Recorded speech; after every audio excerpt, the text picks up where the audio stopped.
Yo soy Lucas Camino Navarro, salesiano de Don Bosco, misionero en África por 30 años y canario de origen. Yo nací en Tejeda en el año 1948, en una familia numerosa, muy numerosa. Mi madre tuvo 17 hijos, aunque vivimos juntos 12, hasta ser ya mayores, ¿no?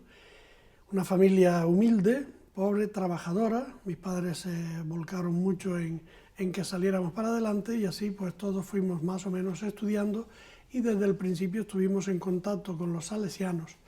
Yo hice el bachillerato elemental en Guía de Gran Canaria y ahí fue donde nació mi vocación salesiana y ya me fui a Andalucía desde los 14 años hasta los 31 prácticamente de manera ininterrumpida y para hacer los estudios de la formación salesiana.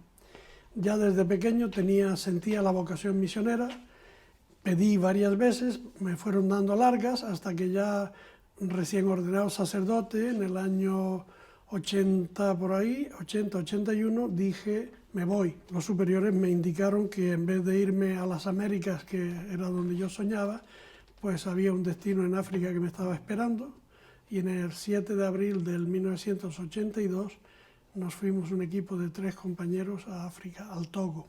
Bueno, yo por el privilegio de ser canario, pues ya estaba un poquito acostumbrado a los vuelos en avión, pero algunos de los 2 compañeros míos era el primer viaje que hacían en avión en su vida, ¿no? Fue un viaje un poquito largo, salimos desde Sevilla, Sevilla-Madrid, Madrid-París, el aeropuerto de Charles de Gaulle, y de allí directos al Togo, 6-7 horas de vuelo, y llegamos a las 4:30 de la mañana. Cuando asomé por la puerta del avión, la bocanada de aire tibio y cálido que me abrazó me hizo reaccionar y decir, yo me voy otra vez para adentro. Por lo que se refiere a la misión, por supuesto, es decir, siempre tiene uno fantasmas que son nuestras imaginaciones sobre lo que no conocemos, y África es el continente misterioso por antonomasia, ¿no? Y el color negro de la piel pues también impone un poco, ¿no? Pero la verdad es que si os cuento un poquito de cómo nos acogieron, se me quitaron todos los miedos al instante mismo de poner pie en el aeropuerto de Lomé. Nosotros fuimos recibidos en Lomé por un arzobispo, se llamaba Monseñor Dosé, que vino a buscarnos a España porque quería religiosos que trabajaran con los jóvenes. No tenía en su iglesia religiosos que se dedicaran a los niños, a los jóvenes.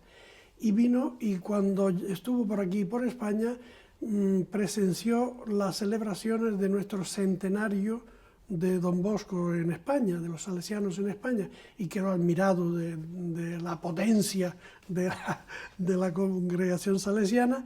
Entonces nos recibió pues con unos honores como algo grandioso.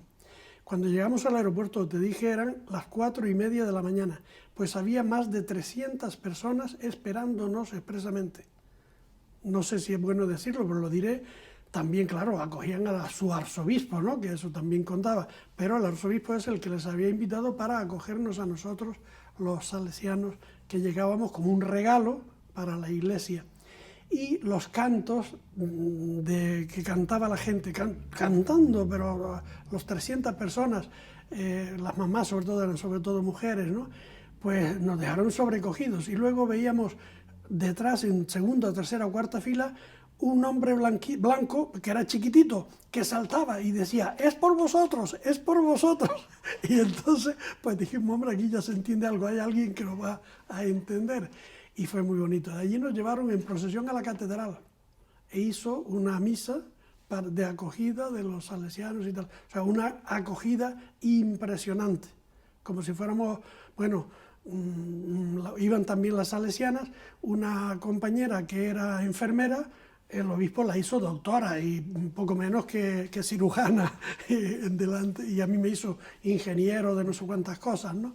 Es decir, una acogida muy, muy fraternal, alegre, entusiasta, que se me quitaron todos los miedos, por decir, sí, totalmente. Pero eso es que cualquiera que vaya y esté 24 horas no encerrado en un hotel, sino en medio de la gente en la calle, muchos estereotipos caen por tierra, porque el calor humano es tan grande, la acogida es tan hermosa, de verdad, lo que debe ser, yo diría, una acogida humana, que enseguida te sientes pues en casa. Es cierto, eso lo tiene África y eso es una de las cosas que enamoran de África y que te graban recuerdos que no se te pasarán nunca aunque vuelvas para acá, ¿no? Nosotros quisimos tomarnos un poquito en serio el trabajo con la gente y por consejo también del obispo, pues decidimos que estaríamos 6 meses sin tomar responsabilidad ninguna en la misión que nos tocaba y estuvimos 6 meses completos aprendiendo la lengua del país. Fue una experiencia muy bonita, pero claro, era una experiencia de estudio. Guardo un recuerdo precioso de nuestro profesor de lengua, un viejito, debería tener 70 y algo años, pero que aparentaba para nuestra manera de aquí, de Europa, 90, ¿no? Que era nuestro profesor, y ya en aquel tiempo, en el año 82, nos supo transmitir la lengua EB sin ninguna traducción, como por medio audiovisual, pero haciéndolo él mismo. Traía a su nietecilla o bisnieta o al bisnieto, y cuando traía a la niña pues era Afigua, se llamaba así, Afigua, y entonces hacía los diálogos con Afigua y nos hacía repetir, hasta que comprendíamos de lo que se estaba tratando. Pongo un ejemplo, ¿no? Decía, Afigua, cho banan, y veíamos a la niña que se levantaba, iba a la esquina y cogía una bagueta, como se dice en español, una vara, la vara con la que los maestros le pegan a los niños. Cogía su varita y venía y se la traía. Afigua, cho ba nam, iba, o sea, donde estuviera, la cogía y se la llevaba. Y así aprendíamos que cho va significa coge, significa trae, pero son dos verbos, coge y ven, ¿no? Y así, pues, con este método, digamos, audiovisual a lo pobre, fue muy bonito. Sí, y logramos defendernos más o menos bastante bien, con un pequeño problema, que la lengua que estudiamos es el EB, digamos, técnico, que es más propio del Ghana y de otras regiones del Togo, porque en Lomé se habla una lengua especial, que yo le digo el Chacachacacbe, es decir, la lengua mezcla, porque hay otra, la hermana lengua Mina, y las dos confluyen y se mezclan en la capital de Lomé y se ha formado un dialecto propio. Entonces, claro, cuando hablábamos con la gente, a veces nos entendían, pero no se lo creían porque era una lengua muy culta. Es la lengua, naturalmente, en la que se hacen los oficios religiosos, celebramos la misa, los sacramentos y todo, ¿no? Que ya están en lengua vernácula desde los principios del siglo XX. Entonces, pues claro, sucedía lo que le sucedió una vez a uno de mis compañeros, que íbamos haciendo prácticas por el mercado, y después de hablar, intentar hablar un poco con las señoras de allí, nos damos la vuelta, nos despedimos y nos íbamos, y se oye a la señora diciendo, ¿habéis visto? El blanco habla como la Biblia.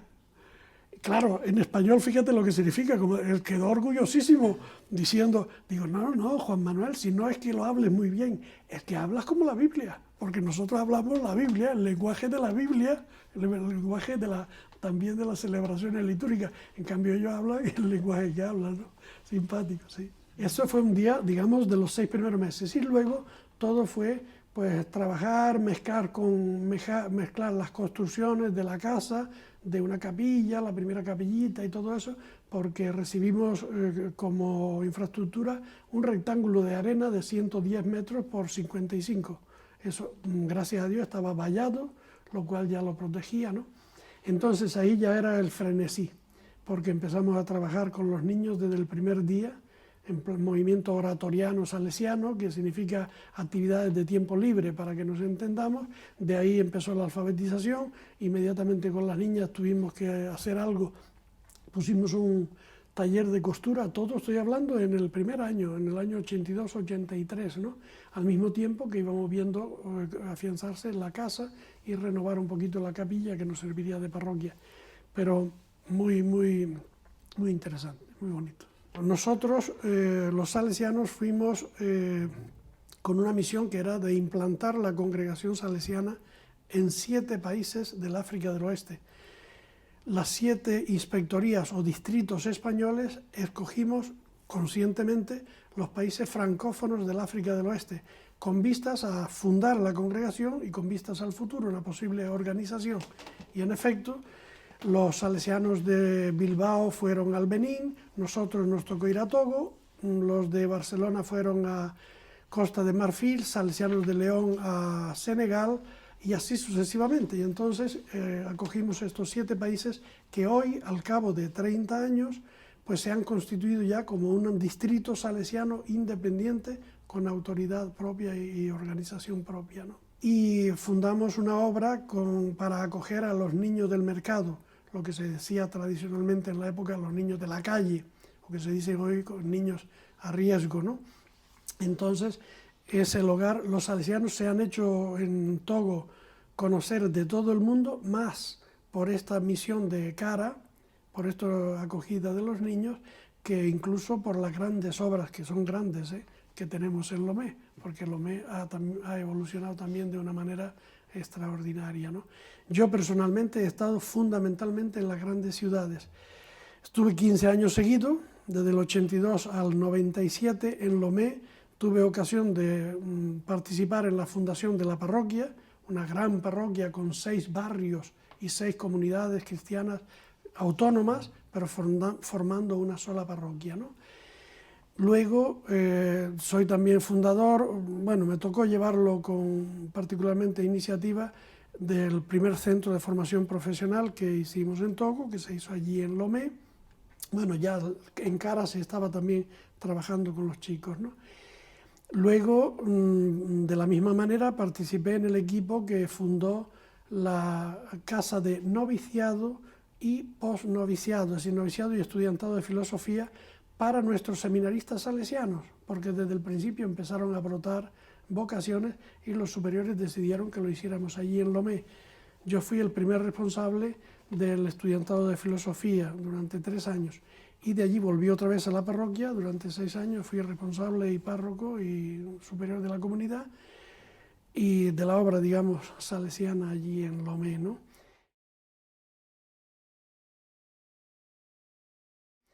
Entonces, luego me propusieron de ir a trabajar en Senegal con distintas misiones. Estuve en campo, en un sitio, como tú me sugerías, de pueblo pobre, de alejado, que se llama Tambacounda. Está casi en la frontera del Malí, o sea, hacia el interior. Allí he pasado calor como en ningún sitio en mi vida, ¿no? Cuando yo llegué había un artículo de un periodista francés que decía, había estado para la fiesta del algodón, que es una fiesta grande en ese pueblo, porque es una zona algodonera, y el periodista francés había escrito en una revista francesa, dice, el infierno existe, yo lo he conocido, se llama Tambacounda, porque desde enero hasta junio, julio, puedes estar con temperaturas superiores a los 40 grados y no bajar de 35 por las noches, es decir, siempre oscilando entre 35 y para arriba, ¿no? Tremendo.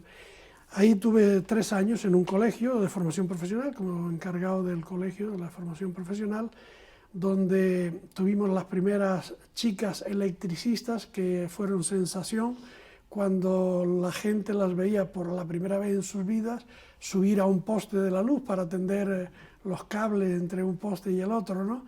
Fue verdaderamente sensacional y una apertura enorme a la realidad, de manera que el Centro de Formación Profesional se hizo regional, no solamente de Tambacounda, sino que venían hasta de la Casa Manse, que está en el sur del país, y de otros pueblos a 100 o 200 kilómetros de distancia. Ahí estuvo muy bien también. Y luego me tocó ahí en Senegal 2 misiones un poco particulares. Una, cerrar una antigua misión, la de San Luis del Senegal. San Luis es una ciudad, es la ciudad colonial que fue antigua capital de la región y concretamente del Senegal, ciudad preciosa pero muy decadente porque, claro, el estilo antiguo, ¿no? Y ahí teníamos una misión donde nos quedamos un poco reducidos de espacio y no le veíamos perspectivas, e incluso los chicos no eran muy corajosos para estudiar formación profesional, preferían, por tradición, pues hacer el bachillerato y hacer abogados u otras cosas, ¿no? Entonces, los compañeros que fundaron ahí fueron los salesianos de León, ¿Y a quién le vas a pedir tú, que ha participado en una fundación, que cierre al cabo de 20 años o 25 años? Entonces me trajeron a mí expresamente para cerrar la misión. Estuve 1 año y medio preparando un poco las cosas para entregársela al arzobispo, al obispo, que nos la había confiado, ¿no? Y luego estaba incluido en el paquete, de ahí, si cerrábamos San Luis, era para poder abrir en Dakar, que es la gran capital del Senegal y una de las grandes ciudades del África del Oeste, como sabéis, ¿no? Entonces, pues por eso decía que era una misión un poco especial. Estuve 1 año y medio para cerrar la misión de San Luis y luego 5 o 6 años fundando la misión de Dakar. Al principio, pues hicimos lo más cómodo para nosotros, porque nos ayudan la iglesia local. Hicimos una parroquia, yo puse un poco los pilares para el funcionamiento de la parroquia, me refiero a la comunidad humana, organizaciones de la catequesis, de todas estas cosas, con una infraestructura muy pequeñita, en una escuela de unas religiosas españolas, las Hijas de Cristo Rey. Allí empezamos nuestra parroquia actual de Don Bosco, de Nord Foire, en Dakar. Luego ya construí la primera casa, la sede de la parroquia, no una iglesia, sino un salón apto ya para celebraciones con unas 400 o 500 personas, y la casa de los salesianos integrada, ¿no? El Malí son 2 países en uno, ¿no? El Malí está en la parte sur, que cogerá 1/3, 1/4 del territorio, que concentra la población mayoritaria del país, y luego, sobre todo con la capital Bamako y otras grandes ciudades como Ségou y otras, ¿no? Están todas en 1/3 del territorio, y luego los otros 3/4, sí, más bien, son casi desiertos. Ahí entonces ya son nómadas y son los Peul. Claro, bajan a la capital, pero muy poco, es decir, conozco algunos, he tenido contacto con algunos, pero no he trabajado con el ambiente Peul, ¿no? Nosotros, lógicamente, vamos en apoyo de las iglesias ya fundadas, y ahí en el norte prácticamente hay una diócesis que a lo mejor coge todo ese territorio, y a lo mejor hay un misionero cada 300 kilómetros de distancia. Eso no es para los salesianos, ¿entiendes? Por eso nosotros estamos en Malí, estamos en Bamako, la capital, luego estamos en un pueblo muy pequeño y perdido, que no tiene ni carretera para llegar, que se llama Tuba del Malí, pero rodeado también de otros pueblecitos más pequeñitos, donde hemos hecho últimamente un colegio de enseñanza secundaria y está funcionando muy bien. Y luego estamos en Sikasso, que es la segunda o la tercera gran ciudad del Malí, con otros centros también de formación profesional importante y ya bastante desarrollado. Entonces yo personalmente con los Peul no he estado, pero sí en el mundo musulmán, y en Malí diría, por dejar un recuerdo especial de lo que a mí me ha llamado la atención, la fierté que llaman los franceses, ¿no? El orgullo de la raza, que es al mismo tiempo sin duda una gran ventaja. Yo creo que es un gran valor que tienen. Ellos se sienten muy orgullosos de ser bámbaras, la mayoría, ¿no?, son bámbaras, la etnia mayoritaria. Dicen que hay en varios países, en Mauritania, Malí e incluso también Burkina, hasta unos 11 millones de bámbara parlantes, ¿no? Pues se sienten orgullosos y defienden mucho su lengua, la alfabetización en lengua local y tal, pero al mismo tiempo se les convierte en una espada de 2 filos, porque claro, con el bámbara, aunque yo lo defiendo al 100% para el lenguaje coloquial, familiar, social, de relaciones y festivo, no lo puedes utilizar para el lenguaje universitario, porque es impensable en traducir cualquier texto de una gran lengua al bámbara, ¿no? Y ellos, sin embargo, están haciendo un esfuerzo enorme en ese sentido, que me da la impresión está empobreciendo mucho la enseñanza. Eso unido a otro dato, que en la última revuelta en la revuelta primera, no la última, la primera contra el dictador que había estado 30 o 20 y tantos años, pues el sindicato de los estudiantes, me refiero a estudiantes de la ESO y del bachillerato, no universitario, fue muy importante, y entonces el gobierno que vino después, ya con una tendencia más democrática, aunque no lo era tampoco, era militar, un régimen militar, pues le dio mucha importancia y mucha fuerza. Y entonces el Malí para huelgas estudiantiles es el número 1 de lo que yo conozco. Y claro, entre estos 2 factores juntos me da la impresión de que están empobreciendo al Malí o lo ponen en un camino peligroso. El efecto Sankara se nota todavía en la cuestión de organización de barrios, de formación de pequeñas cooperativas, organizaciones. La gente fácilmente se integran y se forman grupos, cosa que no es tan fácil de decir en otros países, ni en Togo ni en Senegal. Senegal quizás sí también, por lo menos la parte sur, fuerte, ¿no? Pero es una de las características también que yo destacaría de Burkina Faso, efectivamente, es decir, una conciencia de que la colectividad de base tiene que contar en la sociedad, de que no tenemos que estar todos esperándolo desde arriba, sino que todo el mundo tiene que meter mano a la obra y que tienen que organizarse a estos niveles de la base, ¿no? Entonces es sorprendente, el país es pobre, más pobre quizá que los otros, ¿no? Pero también por su propia situación, no tiene salida al mar, está enclavado entre el desierto y las fronteras norte de Benín, Togo, y Ghana y Costa de Marfil, ¿no?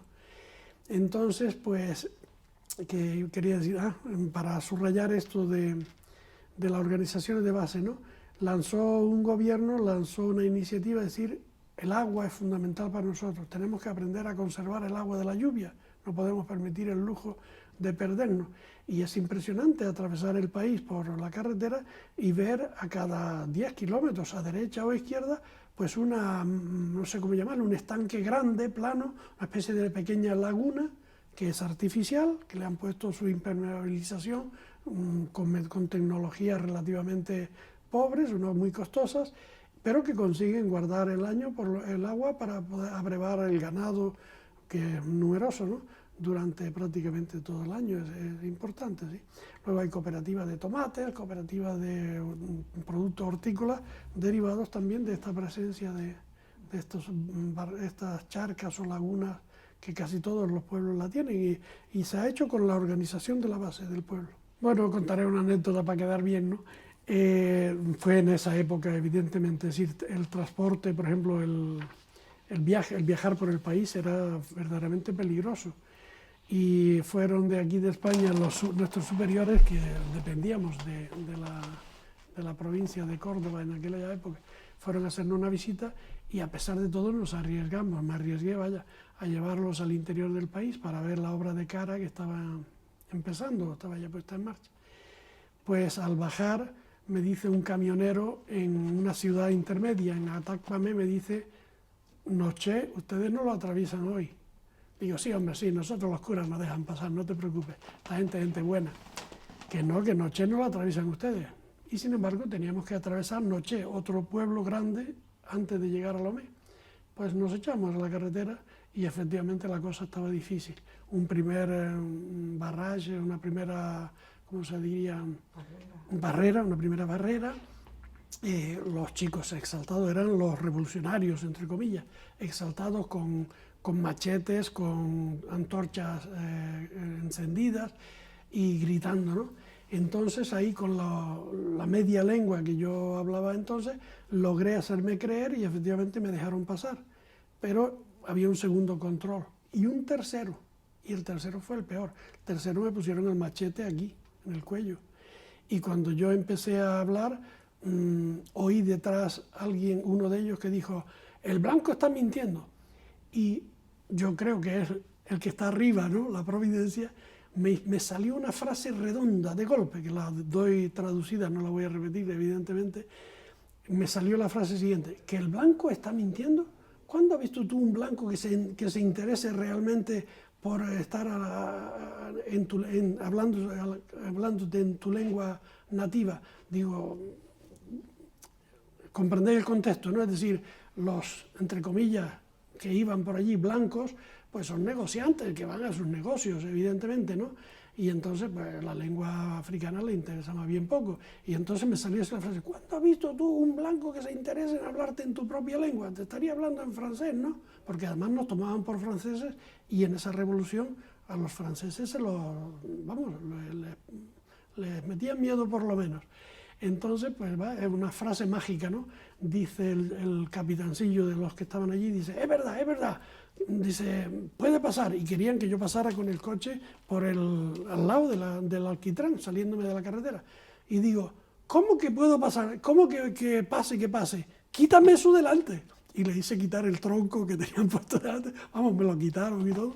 Y nos fuimos y nos escapamos. Pues el miedo, yo pasé miedo, pero no te cuento los que acababan de venir de España y que por primera vez estaban allí en Togo, ¿no? Pero en fin, y luego la otra vez que estuvimos tumbados en el pasillo alto de la casa, escuchando silbar las balas alrededor, pues también da un poquito de miedo. Pero fíjate, en ese momento, por ejemplo, uno de mis compañeros, mayor que yo, ¿sí?, se puso su sotana y fue a rescatar a unos jóvenes de la parroquia porque vio que los habían cogido los policías y se enfrentó al capitán de la policía para que liberaran a los jóvenes y lo logró. Claro, ya os dije que en Togo, en aquella época, y todavía hoy, ¿no?, el sacerdote pues es respetado como cualquier representante de la religión de una manera importante. El hecho de que estuviera con su sotana blanca y todo eso ya jugaba favorablemente, ¿no? Sí, en el año 1982 el Togo es independiente como la mayor parte de los países de esta zona del África subsahariana o subsaheliana, es decir, debajo del desierto están los países del Sahel y un poquito más abajo, que es ya la costa, pues es los países donde yo fui a trabajar. El Togo es independiente desde los años 60 y estaba gobernado por una dictadura militar de corte paternalista. Es cierto que había muchas cosas que pasaban por debajo, pero la gente ni lo sabía siquiera. Me refiero a cosas violentas, ¿no?, de eliminación de enemigos políticos y otras cosas que se han sabido más tarde. Pero la apariencia era un país feliz, de un país en progreso, contentos. De hecho, el presidente y, digamos, la parte oficial le llamaban al Togo en aquella época la Suiza de África. Y ciertamente estaba muy bien desarrollado, las infraestructuras, e incluso la escuela un poquito más avanzadita y tal, en comparación con algunos otros países de los alrededores, iba por delante. Entonces, pues eso pudo durar hasta los años 85, sí, de los años 60 hasta los 85, donde los estudiosos dicen que ya los grandes indicadores económicos indicaban que el país se iba a pique, ¿no? Bueno, fuera que efectivamente la economía iba destruyéndose, fuera que vino la revolución propia de la caída del muro de Berlín, que tocó a varios países, a muchos países de África, en los años 90, 91, 92, 91 y 92 sobre todo, pues cambió, hubo un giro brutal, en el sentido, no brutal, sí, en el sentido de que la gente dijo basta y se rebelaron. Estuvimos 2 años enteros en huelga general ilimitada, es decir, ningún funcionario trabajaba, las escuelas no funcionaban, los hospitales no funcionaban, el transporte público no funcionaba.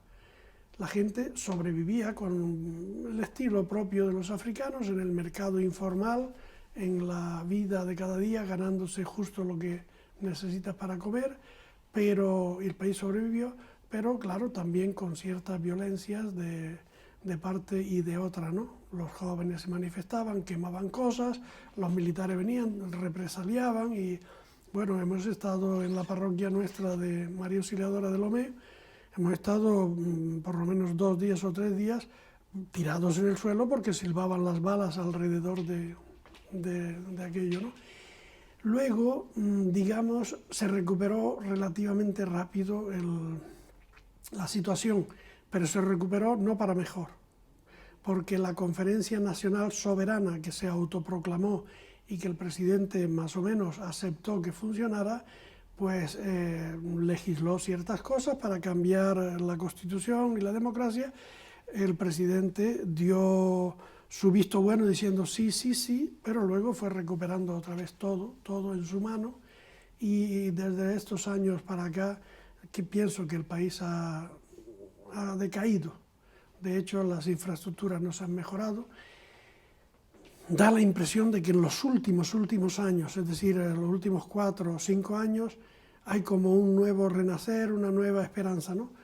Pero es tremenda la paciencia de la gente y cómo lo van asumiendo, simplemente, digamos, porque no queda otro remedio, ¿no? Sí, bueno, pues esta pregunta que acabas de decir es interesante, yo creo dejarlo también para la historia, ¿no?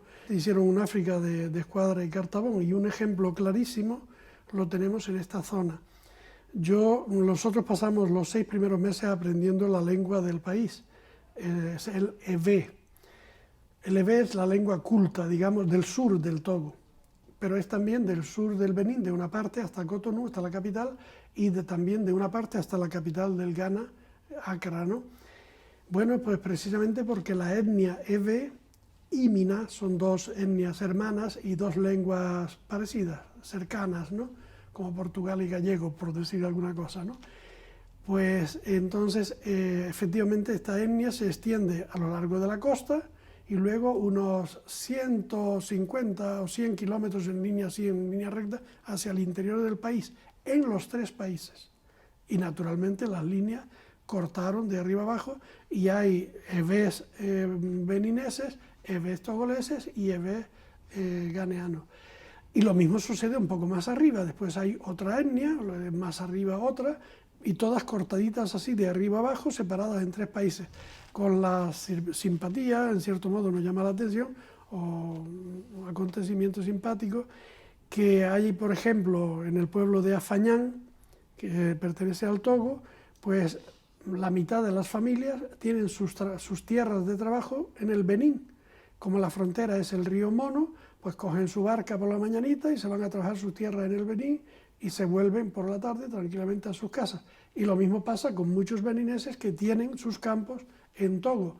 Menos mal que la burocracia todavía no es muy exigente, porque si tuvieran que pasar o hacer un visado o poner un cuño cada día, pues imaginaros las toneladas de papel que necesitaría para eso, porque... Y no, se hace pacíficamente y son verdaderamente hermanos de un lado y de otro de la frontera. Sí, en ese sentido las diferencias entre los países que yo he vivido, vamos a ver un poquito Senegal y Togo, desde luego son enormes. Es decir, al mismo tiempo es África negra y es África, ¿no? Y ves también una serie de valores que son comunes, pero después hay unas diferencias muy grandes. Nosotros, los religiosos, a lo mejor hasta lo notamos más que los laicos o los comerciantes, digamos, que van de un sitio a otro, porque estos tienen su propia categoría. Nosotros tenemos las nuestras, que es el trabajo misionero, el trabajo de la evangelización. Por decirlo con una imagen, ¿no? En Lomé, cualquier persona que me encontrara por la calle, al cabo de unos meses ya me conocía. Y todos me llamaban Fada, Fada, una deformación del inglés para decir padre. Todos los que decimos cristianos, católicos, como los de otras confesiones cristianas, como los que tienen la práctica de las religiones tradicionales africanas. Es decir, yo no sabía distinguir entre uno y otro, por decir, en la forma en el aspecto de acogida. Senegal es un país mayoritariamente musulmán, y aunque los católicos estamos muy bien, en muy buen diálogo social, económico y religioso con el Islam en Senegal, sin embargo, la diferencia real en la vida concreta es totalmente... Otro ejemplo, ¿no? Cuando, también los años pasaron, pero cuando vas a retirar un paquete en correo en Togo, no, Fada, ven, al primero, te hacían pasar al principio.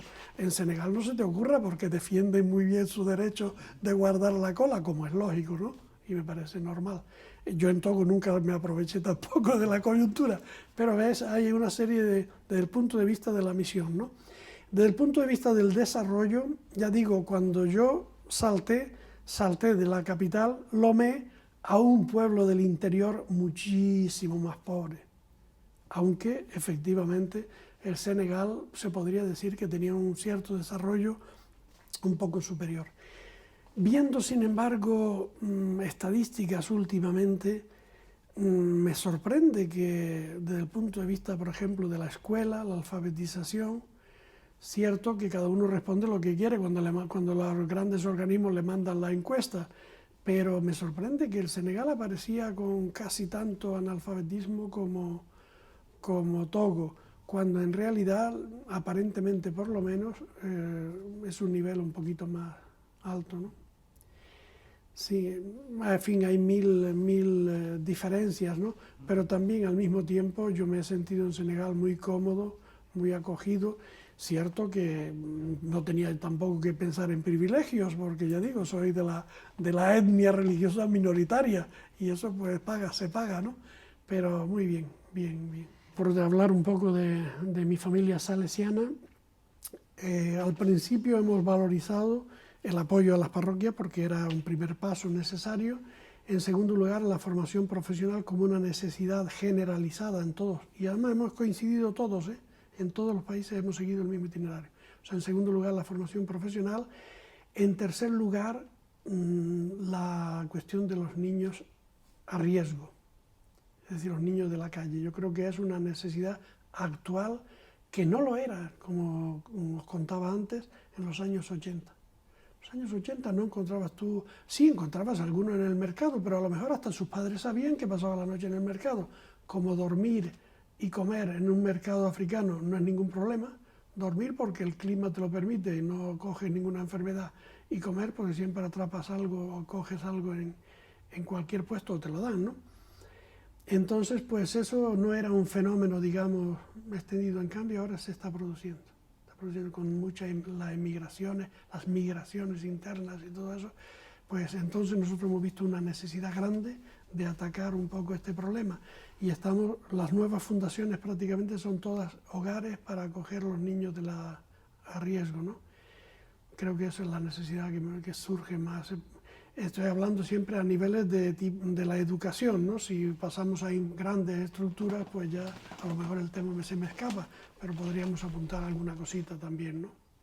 Como es sobre todo, hacer algo porque la justicia distributiva, en este caso, se mejore un poco, ¿no? Porque países que efectivamente tienen recursos, pues ya voy a decir así a lo loco, un 60 o un 80% se lo llevan la tecnología extranjera que explota los recursos, y del 40% que queda, pues se reparte muy mal. Es una gran necesidad para que tengan una vida digna, por lo menos en el sentido de poder saber que tienen una comida asegurada por día, que eso es lo duro, que muchísima gente hoy en estos países, en concreto en Lomé, mucha gente, millares de personas, no tienen asegurada una comida al día. Probablemente la hagan, probablemente, pero como os he contado, es decir, porque dicen, ¿a dónde voy hoy? Y dicen, bueno, pues hace ya un mes que no he estado en casa de fulanito, y se van allí y se la dan, porque la solidaridad, si están comiendo, pero ellos no saben dónde van a comer. Bueno, hay también un sector informal que es muy grande, y entonces por ahí pues siempre encuentran eso, la comida del día y a lo mejor alguna cosita más, pero poco, sí. El paro muchísimo, sí. Bueno, la sanidad solamente después tienes que colaborar, y la colaboración se convierte en que tienes que llevar pues la jeringuilla, la aguja, el algodón, el alcohol, para que te pongan una inyección, ¿no? A lo mejor el medicamento te lo da el hospital, pero todo lo que es accesorio pues tiene que colaborar, porque en los mismos hospitales no tienen quizás los recursos adecuados, por esto que hemos dicho antes, de que los recursos se reparten mal, ¿no? Y entonces pues exigen, y si no lo llevas no te van a tratar, por tanto si vas a... Pero últimamente, como os dije, a partir de los años 90 para acá, creo que ciertos países no han mejorado mucho y están creando nuevos problemas. Últimamente me daba la impresión en Togo de que la gente hacía más recurso a las medicinas tradicionales, incluso las medicinas, digamos, encantatorias un poco ligadas a la religión tradicional del vodú, que antes, que en los años 80. Me da la impresión de que en ese sentido también se va bajando, ¿no? Como que la gente se desanima porque ven que le cuesta demasiado caro el llevar esos productos al hospital. Como sonido el tantán, la multiplicidad del lenguaje de los tantanes, porque son de muchos tipos, ¿no? El grande, el pequeño. No, ahora mismo no quiero decir nombres porque tengo una mezcla entre Senegal, Malí, Togo, que no sería capaz. El sonido del tantán en África es primordial, es la música, es el órgano musical de África, porque África canta y danza al mismo tiempo. O sea, el canto es danza y la danza es canto, y el tantán es lo que lo ritma. Sí. Otro viejito también, y también catequista, como aquel que nos enseñó la lengua. Para mí es un santo, es decir, es un santo y lástima que no puedo introducir su causa en la iglesia para que se reconozca, ¿no? Para mí es un auténtico santo de canonizar, de poner en el cielo. Se llamaba Papá Amendas. Papá Amendas era un catequista en la parroquia madre de la que nosotros nos desgajamos y debería de tener ya unos 60 años cuando nosotros llegamos. Nosotros teníamos que empezar de cero y dijimos a los catequistas de la otra parroquia, con el permiso de su párroco, si alguno podía venir a ayudarnos. Creo que se ofrecieron dos o tres que vivían en nuestro territorio y que en cierto modo se sentían comprometidos, pero este hombre vivía en el territorio de la otra parroquia, de lo que seguiría siendo la otra parroquia, y dijo, yo me voy con vosotros. Bueno, pues ya te digo, por lo menos 60 años, que ya es viejo para el Togo. La edad media en Togo en aquella época podían ser 53 o 54 años. Entonces, este papá pues ha sido para nosotros de un valor extraordinario. Imaginaros, empezamos ahora nosotros la escuela de catequistas y cogemos chavales de 18, 20 años que decimos tenéis que formaros durante 3 años para ser catequistas. Y el papá era el primero que estaba en la primera fila sin fallar a una clase y preguntando y participando y tal. Conocía la Biblia como yo no la conozco ni un 10% de lo que él te daba citas, como hacen nuestros hermanos protestantes o testigos de Jehová, pues así, en la punta de los dedos.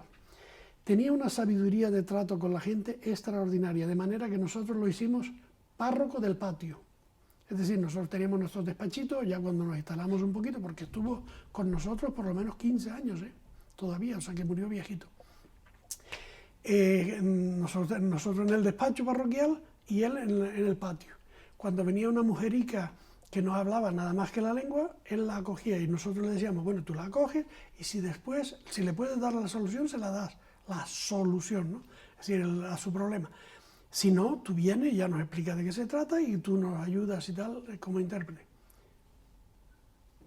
Cuando venía, casi siempre venía al despacho, por respeto hacia el sacerdote, pero traía el problema más que archirresuelto. Es decir, es que no teníamos que pensar nada, es decir, papá, eso, lo que me has dicho, que le has dicho, eso es lo que hay que decirle. Ahora lo voy a decir yo. Y yo se lo decía otra vez en francés y él repetía como si estuviera traduciendo para darle el peso de la autoridad del sacerdote a la pobre mujerica que había llegado, ¿no? Es algo en ese sentido impresionante, pero no solo eso. Fiestas de niños, fiestas de jóvenes, allí estaba Papá Amendas el primero. Y sin cobrar, Al segundo, al tercer año, yo era el ecónomo de allí, dije, papá, te tenemos que pagar algo. Que yo no tengo, que yo puedo, con lo que tengo ahorrado, puedo vivir. Él era maestro nacional en sus tiempos, ¿no? Entonces, pues me inventé, digo, bueno, te vamos a poner de guardián de día. Y le pagábamos un sueldito de guardián de día. Este santo, pero de verdad, una serenidad, una sabiduría, un saber estar delante de la gente, un respeto a la autoridad impresionante. A lo mejor este valor no es el más fuerte hoy en nuestra sociedad, pero bueno, por decir, ¿no? Lo es en África, sin duda ninguna, ¿no? Y desde el punto de vista cristiano, con respeto al sacerdote, etcétera, impresionante. Papá Amendas. Yo creo que es un gran catequista comparable a otros que tienen fama y de los cuales se han escrito libros, en Burkina Faso concretamente. Yo quise hacer algo por el estilo, pero me empezó a escribir unos primeros cuadernitos. Este hombre por los cuadernos lo supe yo, había fundado comunidades cristianas, él solito. Era sastre, después de haber terminado de maestro se hizo sastre, ya cuando mayor. Se instalaba en un pueblo, a lo mejor el único católico del pueblo, y él con su sastrería, y después iba convenciendo a uno, a otro. Cuando ya había un grupito, le decía al cura de la parroquia que correspondiera, venga a decirnos una misa una vez al año, y así hasta que se fundaba una comunidad, pero en muchos pueblos del Togo y del Ghana, fundó él la comunidad cristiana. ¿Qué más puedo decir? Pues yo qué sé, es desde luego una vida riquísima y maravillosa, ¿no? Y luego esto sin ningún interés, digamos, por su propia persona, lo cual hizo que el Señor también lo dotara de un montón de cualidades, porque era flaquito, espigadillo. Yo creo que ese hombre no estuvo enfermo nunca, yo por lo menos no me acuerdo, al revés, era él el que llevaba el óleo de los enfermos a la gente, ¿no? Una persona encantadora, de verdad, toda su vida era un mensaje, ¿no? Pero si quieres el oui, oui, mon père, es decir, sí, sí, padre, que suena muy artificioso en la boca de casi todos los que te lo dicen, y que en él era una realidad, es decir, era una fidelidad y un compromiso. Si se comprometía a lo que fuera, eso tú estabas seguro que iba para adelante. El fufú de ñame con la salsa de agouti. El agouti es una rata silvestre del campo. Digo rata, la palabra es fea, pero es una especie de conejo grande del campo, que es especial de la zona de Togo, Ghana y Benín, la zona intermedia de los países, en Atacpamé, y sentado en una chocita, en un restaurante que es una chocita, y viéndolo hacer allí, porque te lo preparan en el instante. Siempre contando con que somos una congregación que se perpetúa, es decir, que no es obra personal, ¿no? Hombre, yo puse en marcha en Lomé de una manera un poquito especial, ¿no? Como confiado, como responsable, dos realidades que hoy han evolucionado de una manera extraordinaria. Una, el Centro de Formación Profesional, que yo monté o fundé, eso fue una obra bastante personal, como centro de aprendizaje. No era un centro de formación profesional, sino para los aprendices de la calle, los que aprenden el trabajo sin nada de estudios. Pues hice una escuelita que tenía un taller 16 horas a la semana o 20 horas a la semana, y a lo mejor 6 horas o 7 de clase, ¿no? Pues eso se ha convertido en una preciosa escuela de formación profesional, pues quizá la mejor del país. Y al ladito está nuestro seminario, aquel que antes os expliqué un poco, donde empezamos la primera promoción de los postnovicios y los estudiantes de filosofía. Ya desde que empezamos, los otros religiosos quisieron asociarse para venir a hacer los mismos estudios con nosotros. Y eso ha dado un resultado tan bueno que hoy es una facultad de Ciencias de la Educación y de Pedagogía de la Universidad de Togo, reconocida por la Universidad de Togo, y vienen profesores del resto de la universidad a dar clases en nuestra casa, con la dispensa de licenciatura y máster.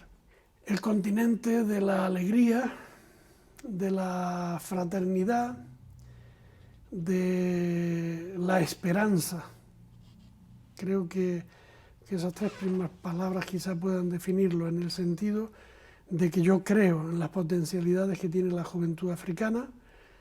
Evidentemente hay un trabajo todavía que se puede continuar de incrustar más los valores que han ayudado a otros países, ¿no? Los valores de la democracia, efectivamente, y de participación de todos, pero evitando ¿cómo se dice?, las periferias de la exclusión, que son todavía muchas. África será un continente grande. Quizá, sobre todo, personas concretas, ¿no? Pero yo diría también que todo, ¿no? Es decir, en general, el ambiente humano de cariño, de calor, de alegría, dentro de las dificultades que hay que sobrepasar cada día, ¿no? Pero la alegría, el optimismo, yo diría en ese sentido un cierto entusiasmo. Quizá la juventud de los últimos tiempos un poco menos, ¿sí? Un poco menos, porque el hecho de tener ya una comunicación constante con todo el mundo a través de las nuevas técnicas de la comunicación, el WhatsApp y todo eso ya está también por allí, por aquella zona, pues entonces quizá estos sean más desconfiadillos y estén soñando en otras realidades y considerando, menospreciando un poco los valores de fondo de su cultura. Pero las personas de 40 años para arriba viven realmente un ambiente humano, cariñoso, acogedor, simpático, alegre.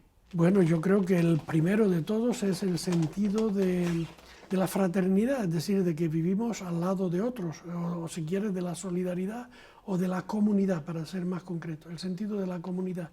Entonces, en Europa fundamentalmente vivimos de manera muy anónima, nos encontramos lo clásico, nos cruzamos en el ascensor y no nos decimos buenos días, ¿no? Esta mañana en la parada del autobús yo dije buenos días y aquello pareció como una cosa extraña, todo el mundo miró así a ver quién había dicho buenos días, la parada del autobús, que yo me iba a parar allí con ellos, ¿no? Eso en África, gracias a Dios, no es así, ¿no? En África tú diriges la palabra a alguien y entablas una conversación que puede durar horas si no la cortas, es decir, siempre hay temas de hablar. Y la gente, cosa curiosa también, se interesa mucho al que le habla. Voy a darte un pequeño ejemplo que me viene así sobre la marcha, ¿no? Nosotros aquí, por ejemplo, tenemos un problema y vamos y enfrentamos al que tiene que ayudarnos a resolverlo y estamos tan centrados en el problema que si te dices cualquier otra cosa, dice, cállate que estoy tratando esto, que es serio, ¿no? Eso me ha servido a mí digamos, el hecho de que en África es justo lo contrario, me ha servido a mí en muchas ocasiones para salir de un mal paso, sobre todo, por ejemplo, con la policía en carretera. El policía está empecinado en que vas a tener que pagar la multa porque, por lo que sea, porque has hecho la infracción o porque eres blanco, vamos, por lo que sea. Tienes que pagar la multa, y si tú le sigues dando razones y argumentos sobre la multa, eso continúa y no termina y al final pagas o te lleva a la comisaría, ¿no? Lo mejor que es distraerlo, es decir, traerle otro tema de conversación. Le dice, oye, qué bien te has cepillado las botas esta mañana, y abre una sonrisa, y de ahí pasas a otra conversación y le dices, ¿y tú tienes ya nietos? Porque tú eres joven todavía, pero a lo mejor tienes hasta un nieto. Y entablas otra conversación sobre la familia y te cuenta su vida y al final te dice, bueno, venga, vale, vaya, sigue usted para adelante. Más de 10 veces en estos 30 años he podido salir, pero no porque yo sea inteligente, sino pues a lo mejor hasta por casualidad de que se me ocurrió entablar otro tema. Funciona, ¿no? Es decir, te prestan atención. Él está allí para multarte y sin embargo, cuando tú le dices que le brillan las botas, él presta atención a las botas, se sonríe y te dice, no, es que el jefe del cuartel es duro y si no me pone a mí una sanción, ¿entiendes, no? Pero es importante, ¿eh? Muchísimas veces nos hablamos unos a otros y no nos escuchamos. No nos escuchamos. O sea, cada uno está en lo suyo. Yo tengo mi idea y tú estás ahora bla, bla, bla, bla, bla. Yo, para mí es un bla, bla, bla, bla. Y yo lo que estoy pensando es un nuevo argumento para terminar de rematarte o de convencerte. Ellos escuchan las palabras y las acogen. Y eso es un valor muy importante en la vida. Muy importante porque te puedes encontrar con novedad por todos sitios, por donde quiera que vayas. En cambio, si tú tienes ya tu ideita fija y estás centrado en tu propio pensamiento, pues eres lo más soso que hay en este mundo. Ese es uno de los grandes valores para mí, es decir, el saber escuchar. De ahí vienen otros, que es la solidaridad, el saber, el dominio de la palabra, porque son maestros en general, sobre todo las personas mayores, todos en general son considerados sabios, cualquier persona mayor, porque ha llegado a dominar el lenguaje y a expresarse con sabiduría práctica, concreta de la vida, ¿no? Ya conocéis el refrán, ¿no? Es decir, en África, cuando un viejo se muere, una biblioteca se quema, ¿no? Efectivamente es una realidad.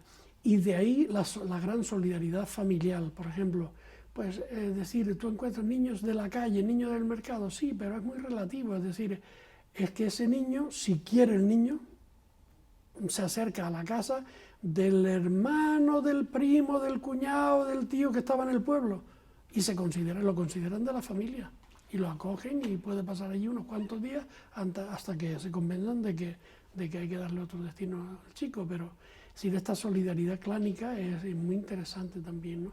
En Europa, bueno, en España, en Canarias concretamente, todavía valoramos bastante a la familia, ¿no? Pero en otros sitios, pues incluso este valor se está perdiendo en Europa, ¿no? Que África cumpla esos deseos, esas ilusiones que expresé antes, ¿no? Que África cumpla de ser el continente del futuro, que nos haga también a nosotros, nos inunde con sus valores para que el mundo occidental se enriquezca.